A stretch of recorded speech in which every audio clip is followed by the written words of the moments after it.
నమస్కారం city news కి స్వాగతం. మినిస్టర్ నారాయణ రాష్ట్ర వ్యాప్తంగా కురుస్తున్న భారీ వర్షాలపై ఉన్నతాధికారులతో టెలికాన్ఫరెన్స్ నిర్వహించారు. ఈ టెలికాన్ఫరెన్స్ లో మున్సిపాలిటీల్లో భారీ వర్షం వల్ల నెలకొన్న పరిస్థితులపై సమీక్షించారు. వర్షాల కారణంగా ప్రజలు ఇబ్బందులు పడకుండా అన్ని చర్యలు చేపట్టాలని మంత్రి ఆదేశాలు జారీ చేశారు. కొన్ని మున్సిపాలిటీల్లో కౌన్సిల్ తీర్మానం కాకపోవడంతో డ్రైన్ల పూడిక తీత అసంపూర్తిగా ఉందని అధికారులు మంత్రి దృష్టికి తీసుకొచ్చారు. మున్సిపల్ కౌన్సిల్ తీర్మానం లేని చోట్ల డ్రైన్ల పూడికతీత వెంటనే చేపట్టేలా కమిషనర్లకు అత్యవసరంగా ఆదేశాలు ఇవ్వాలని ప్రిన్సిపల్ సెక్రటరీ సురేష్ కుమార్ కు ఆదేశాలు జారీ చేశారు. రోడ్లపై నీరు నిల్వ లేకుండా తగిన జాగ్రత్తలు తీసుకోవాలని తెలిపారు. తూర్పు నియోజకవర్గంలో పారిశుద్ధ్యం విషయంలో నగరపాలక సిబ్బంది నిర్లక్ష్యం వహిస్తుందని ఎమ్మెల్యే నసీర్ అహ్మద్ మండిపడ్డారు. తూర్పు నియోజకవర్గ పరిధిలో సామాజిక పింఛన్లు పంపిణీ కార్యక్రమంలో ఎమ్మెల్యే నసీర్ అహ్మద్ పాల్గొన్నారు. ఈ సందర్భంగా ఆయన మాట్లాడుతూ రాష్ట్ర వ్యాప్తంగా సామాజిక పింఛన్లు 65 లక్షల మందికి పంపిణీ చేస్తున్నామని చెప్పారు. తూర్పు నియోజకవర్గంలో అవసరమైన అన్ని చోట్ల సీసీ రోడ్లను, డ్రైనేజీలను నిర్మాణం చేయిస్తామని అన్నారు. ఈ కార్యక్రమంలో కార్పొరేటర్లు, సచివాలయ సిబ్బంది పాల్గొన్నారు. ఈరోజు ఒక సంవత్సర కాలంలోనే చెప్పినటువంటి మాట ప్రకారం 4,000 నుంచి 15,000 వరకు పెన్షన్లు ఇచ్చేటువంటి కార్యక్రమంతో పాటు ముఖ్యంగా ఈ ఆనందపేట ప్రాంతంలో కొన్ని సమస్యలు ఉన్నాయి. వాటి మీద అధికారులను గతంలోనే 2-3 సార్లు చెప్పడం జరిగింది. తప్పకుండా ఈ నెలలో దీని మీద యుద్ధ ప్రాతిపదికన అభివృద్ధి కార్యక్రమాలు, ముఖ్యంగా డ్రైన్స్తో పాటు రోడ్డు, సీసీ రోడ్ని కూడా నిర్మించేటువంటి కార్యక్రమం చేస్తానని చెప్పి స్థానిక ప్రజల్ని చెప్పడం జరుగుతూ ఉంది.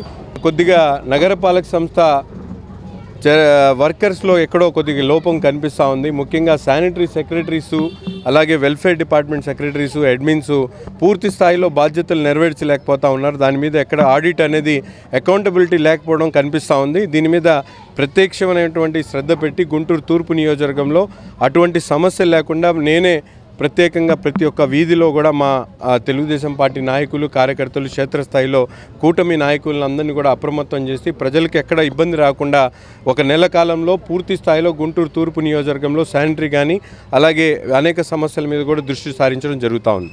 ప్రపంచ పొగాకు వ్యతిరేక దినోత్సవం సందర్భంగా కేర్ దంత వైద్య కళాశాల మరియు ఆసుపత్రి ఆధ్వర్యంలో రమేష్ హాస్పిటల్ నుండి కలెక్టరేట్ వరకు అవగాహన ర్యాలీ నిర్వహించారు. కేర్ డెంటల్ కాలేజ్ హాస్పిటల్ ఆధ్వర్యంలో జరిగిన పొగాకు వ్యతిరేక అవగాహన ర్యాలీలో chairman doctor Rasool, principal doctor Zakir Hussain, professor doctor Avinash పాల్గొన్నారు. ఈ సందర్భంగా వారు మాట్లాడుతూ నేటి సమాజంలో యువత సిగరెట్, ఖైనీ, గుట్కాలకు అలవాటు పడి క్యాన్సర్ బారిన పడుతున్నారని చెప్పారు. ఆరోగ్య శాఖ పిలుపు మేరకు పొగాకు ఉత్పత్తులు వాడకంపై ప్రజలకు అవగాహన కల్పించేందుకు ర్యాలీ నిర్వహిస్తున్నామని తెలిపారు. ఈ కార్యక్రమంలో కేర్ డెంటల్ కాలేజ్ హాస్పిటల్ విద్యార్థులు, సిబ్బంది పాల్గొన్నారు. మన బాధ్యత ఏంటంటే మన ఓరల్ క్యాన్సర్ ఎందుకు వస్తుందని డెంటల్ కాలేజ్ స్టూడెంట్స్ ఇది ర్యాలీని పెట్టమని గవర్నమెంట్, మా DCI, government of India they have given this instruction. కాబట్టి ఈ ప్రోగ్రామ్ని పెట్టాము అందరికీ అవేర్నెస్ క్రియేట్ చేయడానికి. దానికి ఎవరంటే ఎక్కువగా పొగాకు మన డెంటల్ స్టూడెంట్స్కి తెలుసు ఈ విషయాలు, డెంటల్ వ్యాధులు ఏం వచ్చేది వాళ్ళకి తెలుసు. కాబట్టి వాళ్ళు అవేర్నెస్ క్రియేట్ చేయాలని ఈ ప్రోగ్రామ్ని పెట్టాము. మీరందరూ సహకరించడానికి ఎంతో మా ప్రిన్సిపాల్ గారు, జాకిర్ హుస్సేన్ గారు దీనికి మెయిన్గా ఆపరేట్ చేసింది. ఈ ర్యాలీని పొగాకు వ్యతిరేక దినోత్సవం ఈరోజు మే 31 ప్రపంచవ్యాప్తంగా ఎంతోమంది క్యాన్సర్ బారిన పడుతున్నారు, ప్రాణాలు పోతున్నాయండి. దాని ముఖ్య కారణం పొగాకు. క్యాన్సర్ రూపంలో చుట్ట, బీడి, ఖైనీ, గుట్కా ఇలా వివిధ రూపాల్లో ఉంటున్నాయి. చాలామంది బానిసలు అయిపోయి కుటుంబాలు ఎన్నో నాశనం అయిపోతున్నాయి. ఒక మనిషి చనిపోతే ఆ మనిషికి ఆ రోజే పోతుంది, కానీ కుటుంబం మొత్తం ఆ దుఃఖాన్ని జీవితాంతం భరించాల్సి వస్తుంది. క్యాన్సర్ని నివారించాలంటే పొగాకుని నివారించాలి. అందుకనే మనకి ఈ 2025 కానీ ప్రపంచ ఆరోగ్య సంస్థ ఒక నినాదాన్ని ఇచ్చింది.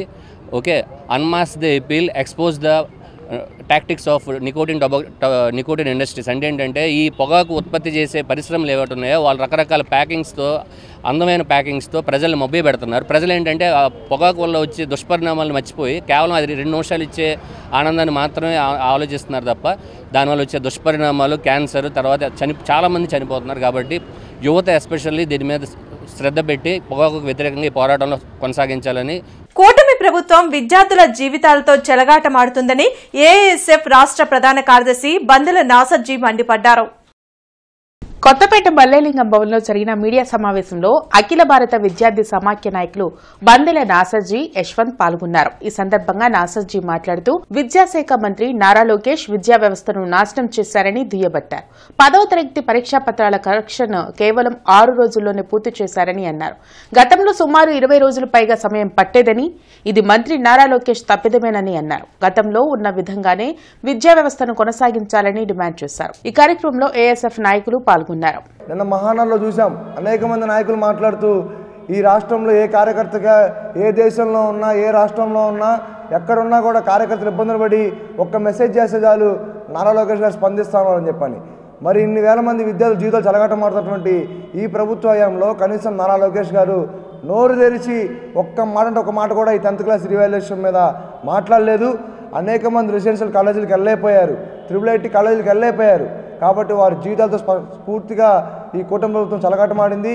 కాబట్టి ఏఎస్ఎఫ్గా స్పష్టంగా తెలియజేస్తా ఉన్నాం, మీరు ఎక్కడైనా కూడా ఈ పనులు మానుకొని పూర్తి స్థాయిలో గతంలో ఏదైతే విద్యాశాఖ ఎట్లా ఉండేదో అలానే నడిపించాలని చెప్పి మీరేం పెద్ద పెద్ద మార్పులు తీసుకోలేదా మహాప్రభు, కనీసం గతంలో ఎలా ఉండేదో అలా నడిపించి విద్యార్థుల భవిష్యత్తుతో చెలగాటం ఆడకపోతే చాలని చెప్పని ఏఎస్ఎఫ్గా తెలియజేస్తా ఉన్నాం. నిన్నటికి రేపటికి వారధిగా మహానాడు నిలిచిందని, దేశ చరిత్రలోనే సువర్ణ అధ్యాయమని ఎమ్మెల్యే నసీర్ అన్నారు. గుంటూరు తూర్పు కార్యాలయంలో ఆయన మీడియాతో మాట్లాడారు.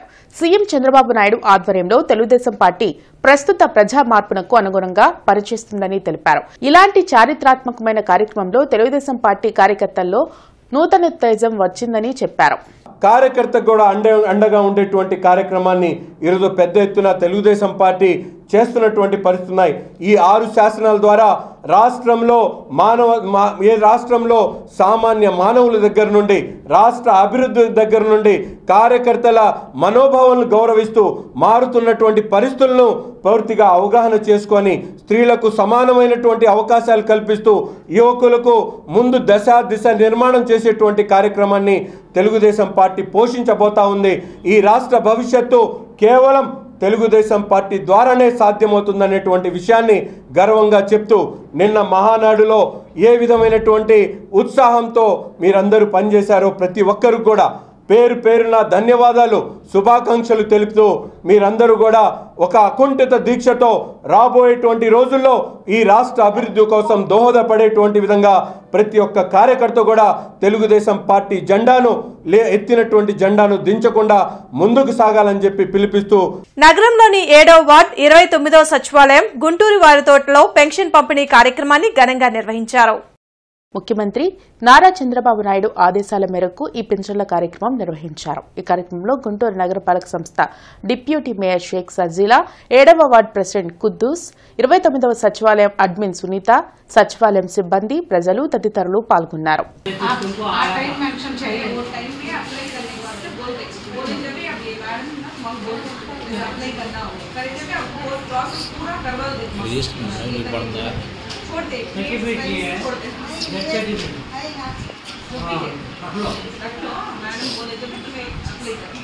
అవన్నీ వాటితో సంబంధం లేకుండా అంటే జూలైలో కొత్త పెన్షన్ వదులుతా ఉంటున్నారు, అప్పుడు మీకు ఆ పీరియడ్తో సంబంధం లేకుండా పెట్టుకోవచ్చు. అప్పుడు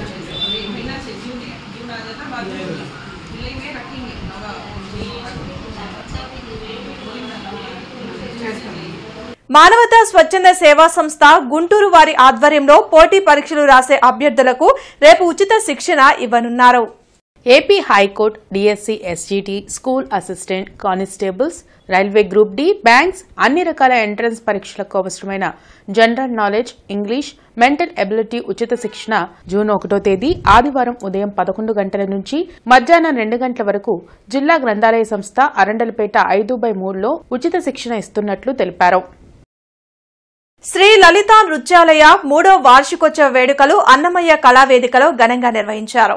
గార్డెన్స్ వెంకటేశ్వర స్వామి దేవాలయంలోని అన్నమయ్య కళావేదికలో జరిగిన వార్షికోత్సవ వేడుకలను ఆలయ కమిటీ సభ్యులు నాగేశ్వరరావు జ్యోతి ప్రజ్వలన చేసి ప్రారంభించారు. అనంతరం బాలికలు ప్రదర్శించిన కూచిపూడి, భరతనాట్యం చూపుళ్లను ఆకట్టుకున్నాయి. ఈ సందర్భంగా నిర్వాహకురాలు ప్రసన్నలక్ష్మి మాట్లాడుతూ శ్రీ లలితా నృత్యాలయ 3వ వార్షికోత్సవం సందర్భంగా కూచిపూడి, భరతనాట్యం ప్రదర్శించామని తెలిపారు. ఈ కార్యక్రమంలో నాట్య కళాకారులు, ఆలయ కమిటీ సభ్యులు పాల్గొన్నారు.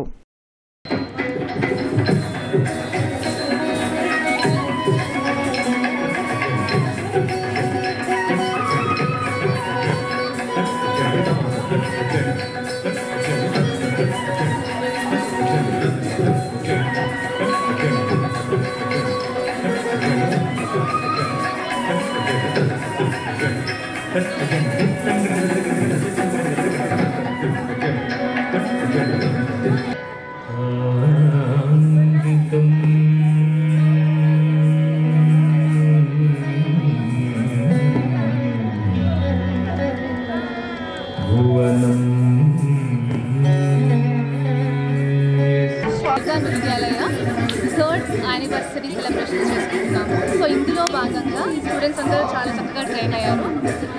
అందులో పాటు 2 ఆర్ట్ ఫామ్స్ చూపిస్తున్నాం ఇక్కడ, భరతనాట్యం అలానే కూచిపూడి 2. సో ఇది మా ఇన్స్టిట్యూట్ పెట్టేసి 3 years అవుతుంది. 3rd year యానివర్సరీ సెలబ్రేషన్ చేస్తున్నాం. ఈ వార్తలు ఇంతటితో సమాప్తం. నమస్కారం.